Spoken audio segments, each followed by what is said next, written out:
Ravi. Comment va Madame Kipling? Elle est en colère parce que je l'ai privée de dessert pour être sortie se promener toute seule en ville. Mais du coup, j'ai plein de petits cafards enrobés de chocolat au cas où t'aurais un petit creux. J'aurais jamais faim à ce point-là. Écoute, Ravi, ton amitié avec ton lézard ne me regarde pas vraiment, mais tu devrais peut-être lui lâcher un peu la bride. En prenant une laisse plus longue, j'ai essayé, mais elle a failli me faire passer sous une voiture. Si ça lui plaît de sortir pour chasser, je crois que tu devrais lui permettre de le faire. Peut-être que t'as raison. Elle avait le regard qui pétillait tellement en vidant les boyaux de cette petite bête dans les souterrains. Oh, ce travail est de plus en plus bizarre.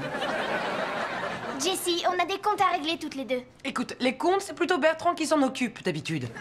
Non, c'est pas ça. Je parlais du fait que tu as dit à Ravi de laisser un peu de liberté à Madame Kipling. Alors que moi, tu me laisses même pas aller au parc toute seule. J'ai pas le droit au même traitement qu'un lézard. Exactement, oui, parce que elle, c'est un lézard et toi, non. Enfin, bref, j'ai promis de rejoindre mes amis et on va tous rester ensemble. Allez, je t'en prie. Entendu, tu es très sage, alors je vais te faire confiance. Merci, Jessie. Ça me rassurait tellement que tu aies des dents acérées et une salive empoisonnée. C'est peut-être le cas.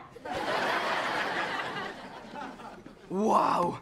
T'as réussi à trouver un jeu plus ennuyeux que l'appel des maths, les décimales du futur.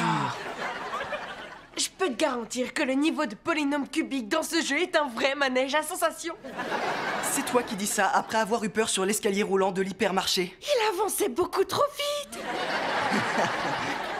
J'ai installé un GPS sur Madame Kipling pour pouvoir la suivre sur ma face page.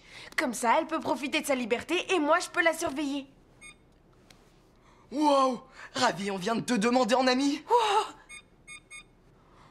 Oh, t'as plein de demandes. Oh, j'explose comme un brûleur benzène qu'on a laissé allumer sans surveillance. Regarde, Madame Kipling se dirige vers le parc. On dirait que ces souterrains desservent toute la ville. J'espère qu'elle ne mangera pas trop de hot dogs.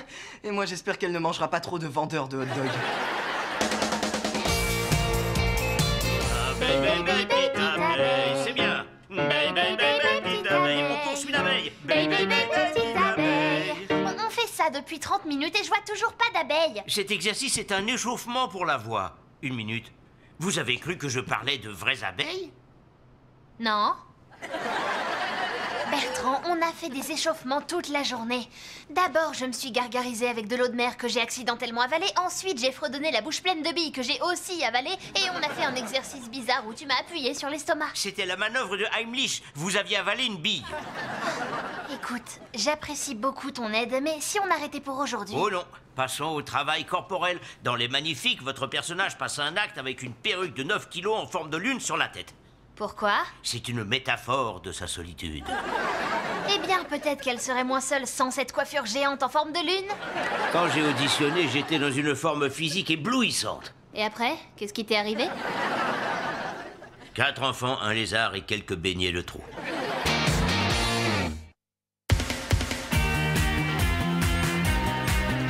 Regarde, Jessie, j'ai plus de 5000 amis sur FacePage. Je t'ai toujours dit que tu serais populaire un beau jour. Bien sûr, je le disais par pure gentillesse, mais finalement... Ce qui me vaut ce succès, c'est mon lézard aventurier. C'est pour ça que j'ai renommé ma page personnelle Coince Kipling. J'ai écrit Coince avec un K. J'aime pas les fautes d'orthographe, mais a priori, il vaut mieux en faire sur les réseaux sociaux. Oh, regarde, ils veulent faire une photo avec moi. Je vais enfin avoir une photo de moi avec d'autres personnes. Allez, souris! Oh, mais c'est nul!